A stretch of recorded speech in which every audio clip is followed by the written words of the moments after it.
नमस्ते दोस्तों। आज के इस एक्सप्लेनर में हम एक ऐसी बात पर चर्चा करने वाले हैं जो हम सबकी जिंदगी से जुड़ी है, पैसा और हमारी हेल्थ, यानी नेशनल इनकम और ह्यूमन हेल्थ के बीच का गहरा रिश्ता।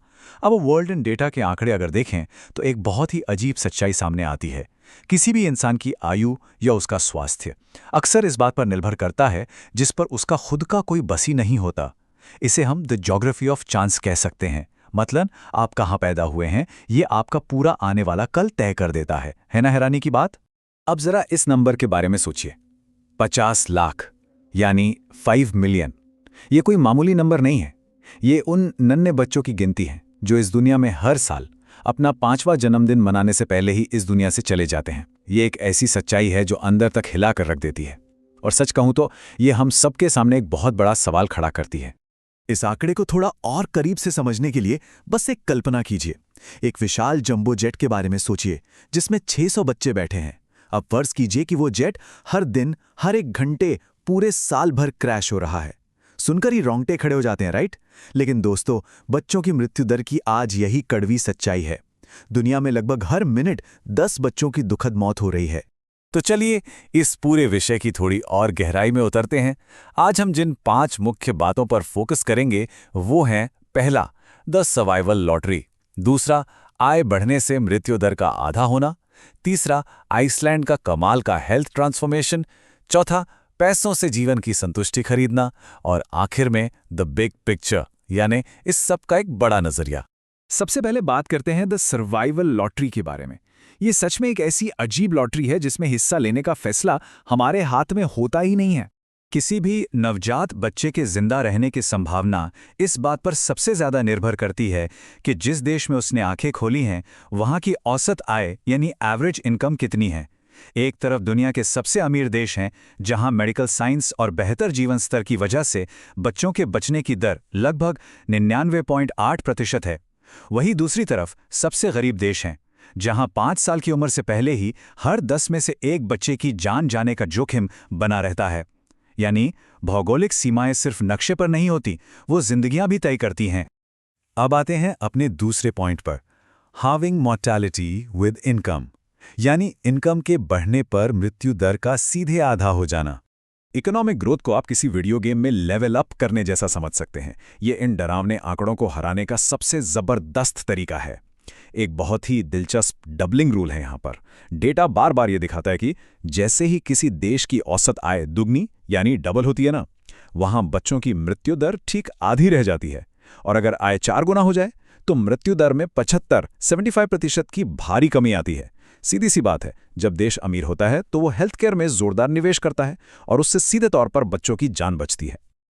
अब आप सोच रहे होंगे कि क्या ये सब सिर्फ एक थ्योरी है? बिल्कुल नहीं। हमारा तीसरा पॉइंट, आइसलैंड्स हेल्थ ट्रांसफॉर्मेशन, इस बात का जीता जागता सबूत है कि इतना बड़ा बदलाव सच में मुमकिन है। 19वीं सदी के आइसलैंड को अगर देखें, वहां लगभग 1/3 यानी 1/3 बच्चे बचपन में ही मर जाते थे। और आज देखिए, आज का आधुनिक आइसलैंड दुनिया की सबसे स्वस्थ जगहों में से एक है। वहां चाइल्ड मोर्टेलिटी रेट पूरी दुनिया में सबसे कम है, सिर्फ 0.2%। ये अपने आप में एक चमत्कार जैसा लगता है और ये उम्मीद जगाता है कि मॉडर्न मेडिसिन और आर्थिक विकास इन त्रासदियों को पूरी तरह जड़ से खत्म कर सकते हैं। इन कमाल के आंकड़ों को समझने के बाद दिमाग में एक नया सवाल आता है कि भाई, अगर आर्थिक प्रगति से जिंदा रहने की दर बढ़ रही है तो क्या वाकई ज्यादा आय इंसान को अपने जीवन में ज्यादा संतुष्ट और खुश भी बनाती है? क्या पैसा और पर्सनल खुशी का वाकई कोई डायरेक्ट कनेक्शन है? इसका जवाब हमें हमारे चौथे पॉइंट में मिलता है, बाइंग लाइफ सेटिस्फैक्शन। और आमतौर पर डेटा यही कहता है कि जवाब हाँ है। जैसे जैसे इनकम डबल होती है, लोगों की लाइफ सेटिस्फैक्शन में भी उतनी ही वृद्धि महसूस होती है। दुनिया के लगभग हर हिस्से में अमीर लोग गरीबों की तुलना में ज्यादा संतुष्ट नजर आते हैं। पर कथा में एक बहुत बड़ा ट्विस्ट है। इसे ईस्टर्न पैराडॉक्स कहते हैं। इकोनॉमिक ग्रोथ किसी देश की सामूहिक खुशी को तभी बढ़ाती है जब वो पैसा देश के सभी लोगों में बराबरी से बटे। अगर देश में भयंकर आय असमानता मौजूद है तो पैसा और खुशी को जोड़ने वाले ये सारे नियम टूट जाते हैं। अमेरिका का ही एग्जाम्पल ले लीजिए। वहां पिछले कई दशकों में जीडीपी लगातार ऊपर ही गई है, एकदम बढ़िया आर्थिक प्रगति। लेकिन एक आम परिवार के जीवन स्तर में कोई खास सुधार नहीं आया है। इसका नतीजा क्या हुआ? देश की ओवरऑल लाइफ सेटिस्फैक्शन बिल्कुल फ्लैट है, वहीं रुकी हुई है। ये बिल्कुल साफ दिखाता है कि आय की असमानता हमारी सामूहिक खुशी पर कितना भारी असर डालती है। तो आइए अब इस सबको एक बड़े नजरिए से देखते हैं। हमारा आखिरी पॉइंट, द बिग पिक्चर। अब तक एक बात तो साफ है कि एक विशाल और उत्पादक अर्थव्यवस्था में पैदा होना किसी के लिए भी दो बड़े वरदान लाता है: लंबी आयु और एक संतुष्ट जीवन बनाने के ढेर सारे विकल्प। मानव इतिहास का पिछला हिस्सा देखें तो 1826 में पूरी दुनिया में लोगों की औसत आयु यानी लाइफ एक्सपेक्टेंसी बेहद कम थी। फिर एक सदी बाद 1926 तक चिकित्सा विज्ञान में थोड़ा सुधार आना शुरू हुआ और अब 2026 के अनुमान दिखाते हैं कि पिछली 2 सदियों की कड़ी मेहनत के बदौलत ग्लोबल लाइफ एक्सपेक्टेंसी लगभग दुगनी हो चुकी है। और बात सिर्फ हेल्थ की नहीं है, प्रगति का एक और बेहतरीन पैमाना शिक्षा की क्रांति है। 1820 की दुनिया में सिर्फ 10% लोग पढ़ लिख सकते थे, सिर्फ 10%, लेकिन आज आंकड़ा पूरी तरह पलट चुका है। आज दुनिया के लगभग 90% लोग साक्षर हैं। शिक्षा का यह प्रसार दुनिया की सबसे सार्थक विजयों में से एक है।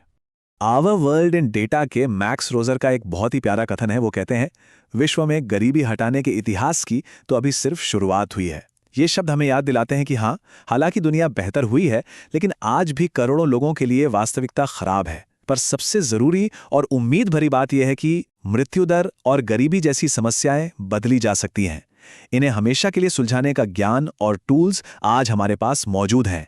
तो इस पूरे विश्लेषण के बाद आज के इस चर्चा का अंत हम एक अहम सवाल के साथ करते हैं। इन मजबूत आंकड़ों, बेहतर स्वास्थ्य सुविधाओं और बढ़ती आय जैसे हथियारों से लैस होकर हमारा समाज इस ऐतिहासिक प्रगति को आगे और ज्यादा तेजी से कैसे बढ़ा सकता है? सोचिएगा जरूर, क्योंकि इसका जवाब ढूंढना हमारी सामूहिक जिम्मेदारी है, ताकि आने वाले कल में दुनिया का हर बच्चा एक समृद्ध और संतुष्ट जीवन जी सके। इस विश्लेषण में हमारे साथ जुड़े रहने के लिए आपका बहुत बहुत शुक्रिया।